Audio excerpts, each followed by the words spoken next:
Welcome back to Mastering Change. Today we're exploring a form of healing that begins not with words, but with presence, breath, and the silent wisdom of horses. Our guest is Rianne Sibma-de Vries, a trauma therapist and equine-assisted therapy practitioner based in the Netherlands. Her work brings together somatic healing, attachment theory, and the deep, intuitive connection between humans and horses. We talk about what it means to feel truly safe in our bodies, how horses respond to subtle shifts in our state, and why deep, attuned connection can sometimes reach places words cannot. Whether you're new to equine therapy or exploring somatic approaches to healing, this conversation is a reminder that transformation can come through stillness, movement, and trust. Let's get into it. Welcome, Rianne. It's an absolute pleasure to have you on our podcast today. Well, thank you. It's an honor that you are having me on your podcast. As most of our listeners know, we begin each podcast with a card. It's a little card game, and the idea is that there is a prompt on each card that creates an icebreaker and is a little segue into kind of a bit of a story from you. So I have shuffled these cards, or I will shuffle them now in front of you. No idea what they say. I'm going to pick the top one, and we can take it from there. Okay.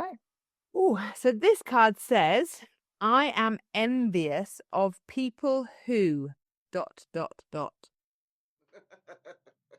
Oh, wow. I am envious of people who can sing beautifully. I have always been envious of people who have this beautiful singing voice in a way that they can express how they feel with sound.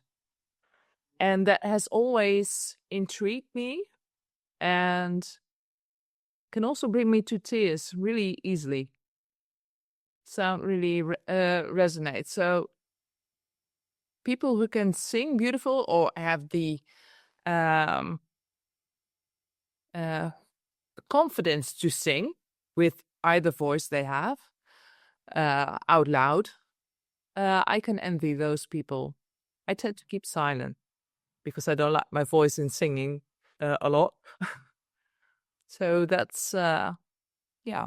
It's interesting, isn't it? Like, I mean, there's so many, I agree, actually, that's something that I've always also been envious of, is people who can sing. I think I can't sing. I was always laughed at school, for being the tone deaf. And almost I hammed it up. I made it more of I could make it myself worse because people kind of gave me attention that I was so bad that people looked at me rather than being so good that people look at me. And I now, in the kind of the world that we kind of live and work in, I sort of see so many people using their voice as this kind of way of freeing themselves, I guess, and connecting with everything around them. And I have that I'm more jealous, I think, of that, or more envious of that I'm too scared to be me, I guess, authentically me in those spaces and sing and open myself up and allow myself to be free in that sense. So I completely, that resonates with me a lot. I hear that, and I have to say, as I reflect on that, as someone who does have that gift of singing, I can appreciate the gift of it. Like I've been listening and trying to think about how do I contribute to this conversation, and I can say it is powerful because we saw that at the last Masters event when you use your voice to connect everyone in a room. Mm-hmm. And that is a powerful gift. And I can say what it feels like in those moments is overwhelming with love and connection and possibility. And it puts me in a place of just I'm overwhelmed into silence, and it becomes very hard to speak because, and I'm referring to our listeners, at the 2024 Masters events, I had the joy of singing We Shall Overcome with everyone in the room. And I invited us to hold hands. And we were in a space that held such a heavy legacy of oppression. And the voices of all of us whether you were tone deaf or whatever. I can even make now, right? And we did it together, and it was such a powerful thing. And what I feel in this moment as the person who was able to facilitate that is deep humility, and honor that you could be a vessel for such a moment to happen. So yeah, I'm honored. I'm honored that you would even say that. Sound goes deeper than just the words. As you just said, the experience that we had in Oxford with you singing that beautiful song, it's the body that remembers. You know, it's the goosebumps that go all over remembering that experience. And I think that's the power of sound in singing.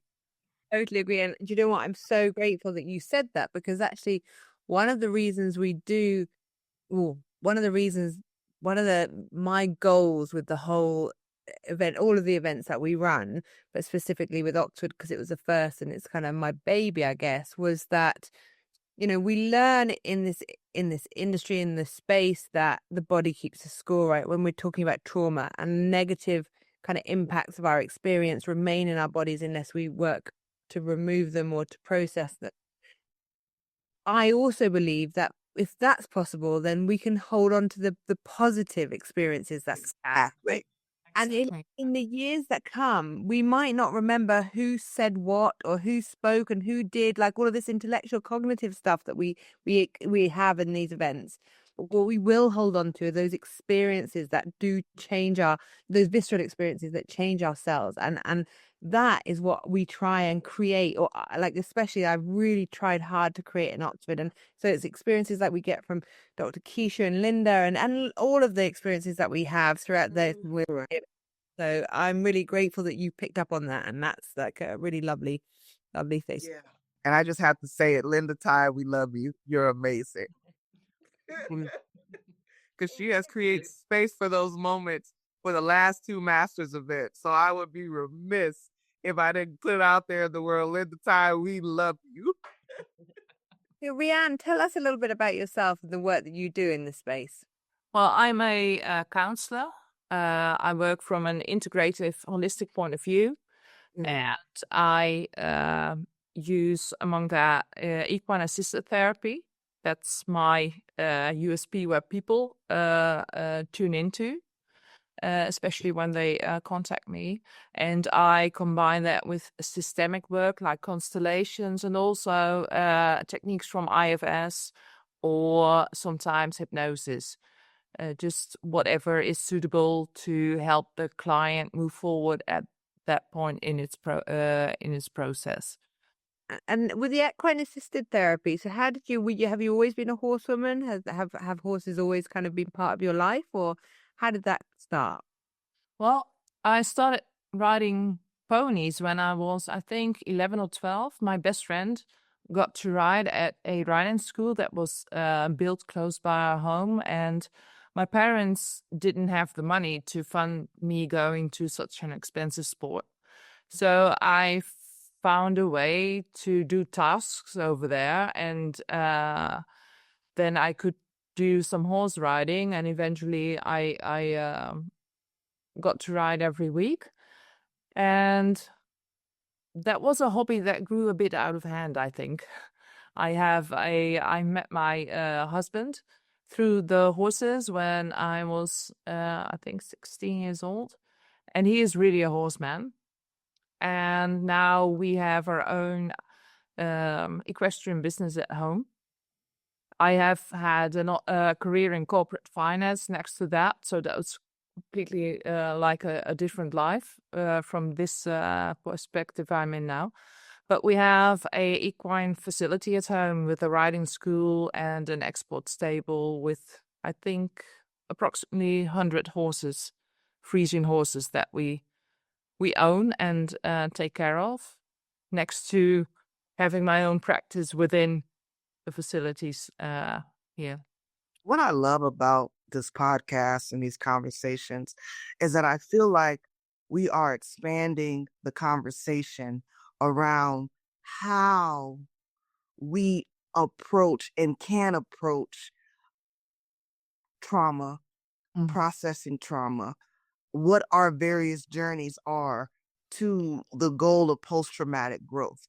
And when I look at the work that you're doing, I see it as the ability to paint on this canvas in a way that's so unique. And so my question to you is really, I have so many and I'm trying to like pick one, but I think the thing that fascinates me most is what is it like for you to see your clients connect with the it's not the humanness, but it's the living bond between themselves and the horses. And perhaps it's the safety of what they feel because they're not limited to communication and words that allows them to really lean into it. So I just want to hear, I don't even know where the question is that through that. I just want to live vicariously through you right now. When I get people coming to me, clients, I've had them from very severe complex PTSD to leaders and entrepreneurs who get stuck in their work and everything in between. And it's really mesmerizing to see somebody who has been stuck in his own patterns, sometimes for life, feeling unsafe, having found a way to deal with that, sometimes in a way that's okay, sometimes in very destructive ways, but they are still here. And then they connect to this animal that has no judgment and that doesn't use words, that has this pure interest with everything that comes with that person.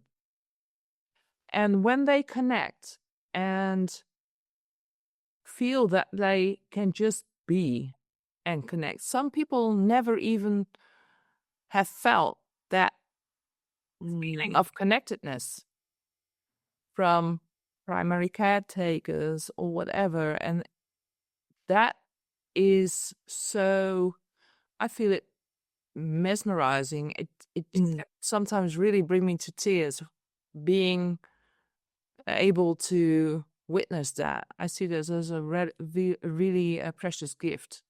Be able to I do felt that. that when you said it, like I do feel tears coming up as you said that because I think there's something so profound in that statement of I'm in a place where I could just be, not my titles, not my responsibilities, not what people perceive I can do for them, but in this, and I don't even feel like animal is the right term. I feel like in this space of connectedness, and it brings me full circle to what we're talking about when we were all holding hands and singing We Shall Overcome. It's that body to body knowing. It's that ancestral knowing because we have always had, connections to horses. Every culture has some aspect of humans and horses. So I think what you're saying is so profound to me. And I'm so delighted that there are people like you in the field that also say, and this is another path to wholeness. This is another way of doing this. And it makes me honored to be a part of an organization that says we will uphold this in the light as well as, the academic rigors we promote with such vigor. We will also say that this is sacred, that this is healing. Yeah, just roses. I have no questions. Just delighted to be in conversation with you. Yeah, I feel honored by your words, by the way. And there's also something in working with horses in this field in trauma, and as people sometimes say, I feel afraid of horses. I'm scared of them. I don't want to. And really, they are just mirroring their own anxiety, projecting that on the horse. And once they feel that they won't be judged, don't need to uphold any mask to be held by the horse or to be protected or supported. That is such a healing sensation. And what you just said, Araminta, that we tend to focus on and remember in The Body Keeps the Score, the negative impact. But once a body feels the sensation of being held by a horse, being not being on the back, but being held, being carried, just have that it's okay to be and that it's protected. Some horses start to protect, like a mare protecting its foal, just curling around the client. They will never forget that sensation. It's so profound and so healing. I completely agree with you. And I think that a lot of people, they struggle to, as you say, first of all, they might struggle to connect, but then once you're able to connect, they struggle to trust another being, trust another being. And I think what horses are able to kind of consistently deliver is they're able to show up consistently there for you. They're able to be there, and they don't change, like, unless you come with a different energy and you come with, they will be the same, reliable, trustworthy being that we need, to remember that we are able to trust. And I actually have been I was fortunate enough to ride. I've been riding horses since I was very young. And I always remember that, and it was really, I would, on the horse back, like different to equine therapy, but actually on the back of a horse, if I felt nervous or afraid, my horse would act out. They might buck, they might refuse a jump, they might XYZ.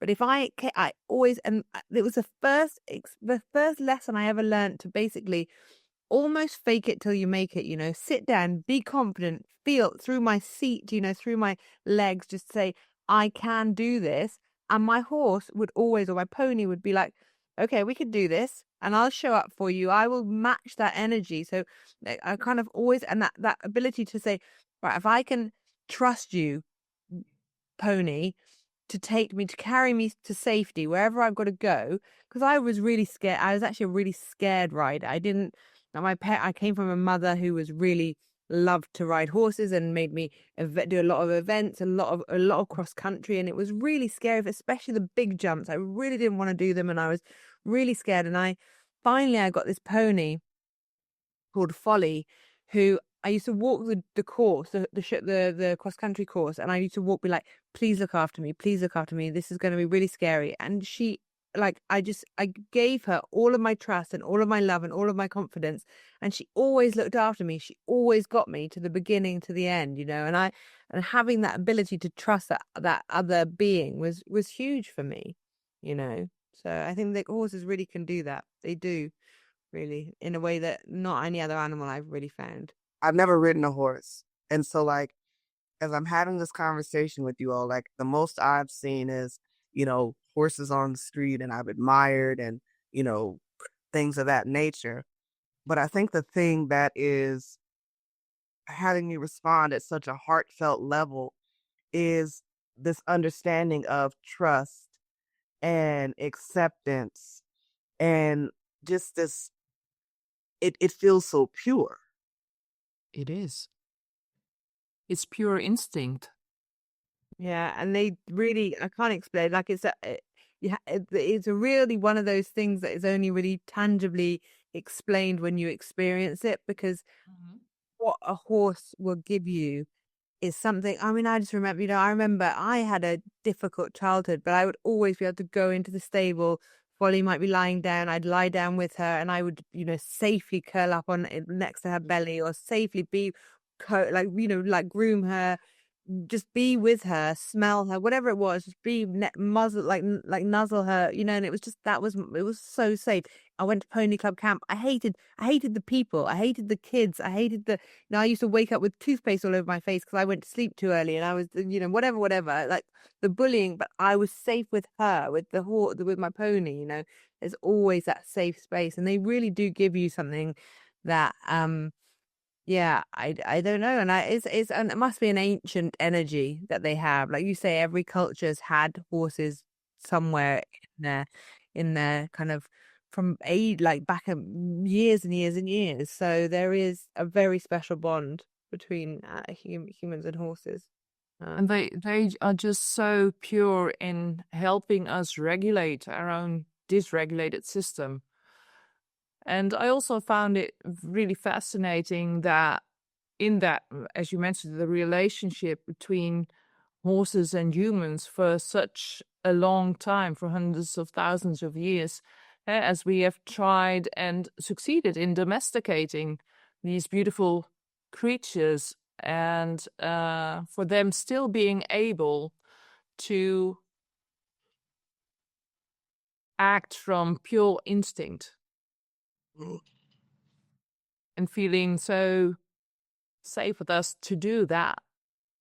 And that always makes me aware how much effect we have as a human, having been driven away from our pure nature in regulating ourselves, just purely due to our neocortex and having these social systems, etc., with all the expectations and full calendars and everything that we have to deal with. It's exactly that, right? What you just said, like a horse has these kind of like are able to read an energy that we have. Whatever energy I come to the horse with, they pick up on it and they respond accordingly. Now, I believe, as beings, all have that ability. But like you say, because our calendars are so full, because we kind of have this kind of, like, I don't know, blockage to read that energy, to perceive on what we're picking up on. Some of us are able to do it better than others, but horses are the kind of epitome of actually, how are you? Who are you? How are you showing up with me? And how do you need me to respond? And if you are too scared to get on my back, I'm not going to let you. I'm not going to let you. Like, I will buck you off. I will, it's not that I'm doing this out of spite or because I'm an awful horse. It's because you're not okay to be on my back right now. You're not okay to be with me right now. And that's the kind of, and I think we could learn so much from horses, to be honest, but we all have that ability. You're right. I think we all have that. If we drop the busyness of our lives and tune into the energetic kind of forces and kind of feelings that people bring to the table. Yeah, I think it's a beautiful way of looking at it. I believe that we, as you said, we still have that ability, and we have had that and been aware with that for so many years in childhood. But along the way, we have learned coping to deal with certain situations that we didn't feel comfortable or safe with. And that kept us standing in that situations. Well, if you connect to a horse, they go back to the original pain or discomfort that was lying underneath it. And they help ease that and relax that underlying tension that we have put away deep inside ourselves. And once we can sense that and be with it and connect to it from our own presence, not being in childhood, but being aware as an adult, what we have felt and remembered in our body from the childhood years, then we can help heal those parts so that our coping mechanisms can relax. And that's what I believe horses are so gifted in doing, is connecting to those underlying tensions because they want balance. And if we are talking to clients or patients or whatever, it takes a lot of sessions and a lot of words to get to such a feeling. And those horses were just like, okay, I sense that. There's this disbalance in your system, and the horses don't connect to our story. They connect to what's underlying and help us be with that physical sensation. because the connection with the horse keeps us put and present and being able to witness what's happening inside of ourselves. My question is actually a buildup of what you're already saying, because I wanted to ask you, what are some of the things horses can teach us about trauma and processing trauma? And so I just invite you to answer that question from not only what you've seen through your work with your clients, but what you may have come to know through your years of experience as the person who is facilitating. You're the bridge, really, between that client's fears, as you already said, I'm not good with horses, this, that, and the third. And you are the bridge that connects them to the horse and what you ultimately know the horse is going to treat them or going to teach them. Pardon me. What I've come to know is that the most profound thing is that when connected to a horse, you are in present. You are in present state. Because the system of the horse also is present. It's not, a horse is never thinking about tomorrow or being busy with yesterday. It's always in present because it doesn't have that thinking brain we have. And as a horse connects to us on that same level, like on the limbic system level, if we are in present, we can also witness ourselves, not being dissociated, but witnessing ourselves, our own physical sensations without judgment, without wanting to change it, but just be aware of it, of those physical sensations, and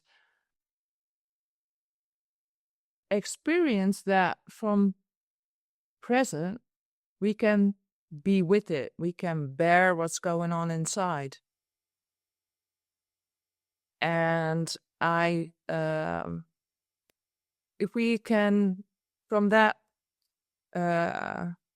point, from that position, add compassion or curiosity to whatever is going on inside ourselves, we actively restore some of that connection that has gone lost in the years. And I believe that the connection to a horse, to build that bridge from the outside connection to a horse to our own inside world, that's I think the most profound function of that horse in this field of work in trauma. Because the inside system is unsafe if you're dealing with trauma. Your words are powerful. I didn't expect to be so emotional about it, but it's the mind and the body being in agreement, because my mind and my body are participating in this conversation.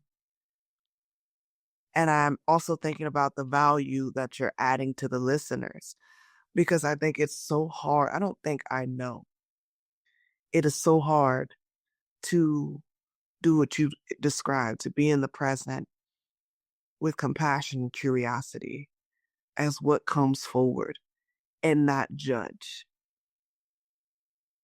It's a space I'm actively working on when the holidays come up.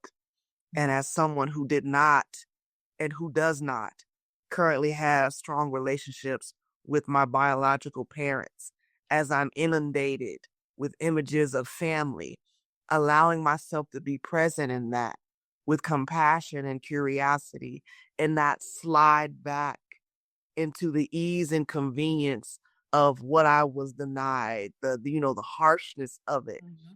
And to hear how horses live in this space of being present. I am in awe of what that means. And it's just, I am honoring the spirit of the horse as I listen to you. And I'm looking to them as like, okay, I'm going to start following your example. I'm going to learn more. And I think about Peter Levine's work about how he's highlighted how animals immediately go into somatic processing when they deal with trauma.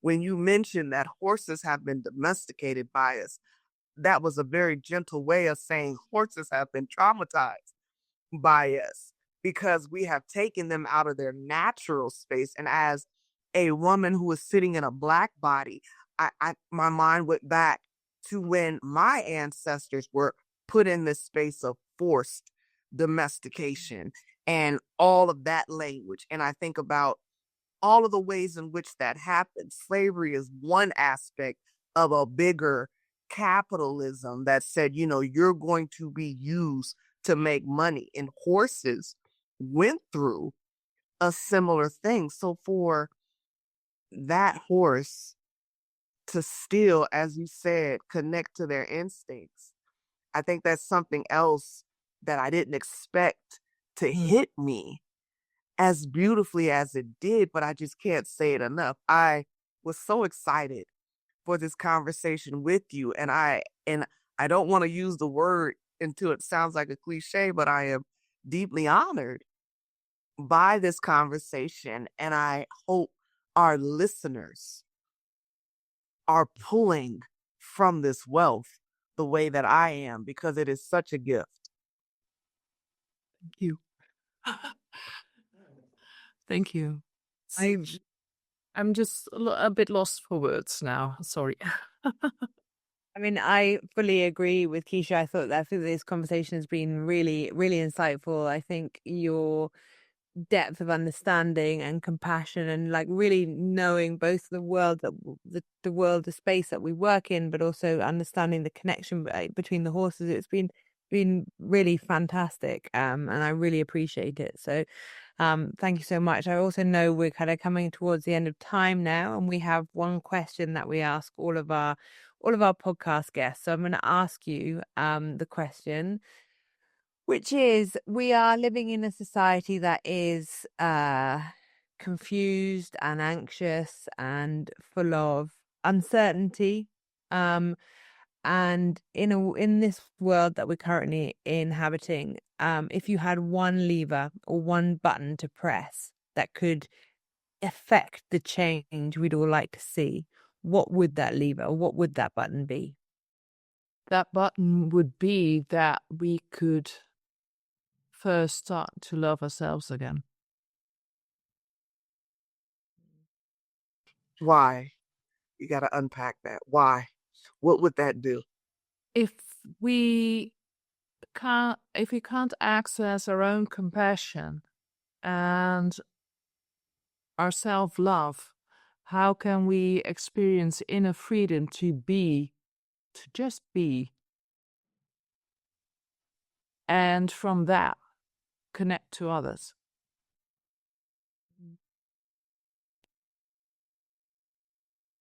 I believe that all connection, pure connection and compassion, comes through self-love and compassion. Yeah. And that's the antithesis, isn't it? That's about the route to healing, connection, and incredible. Well, thank you so much, Rianne. It's been an absolute pleasure. Thank you. It's been an honor that I could be on this podcast. Thank you so much. Absolutely. Absolutely. Thank you so much. See you in September, I hope.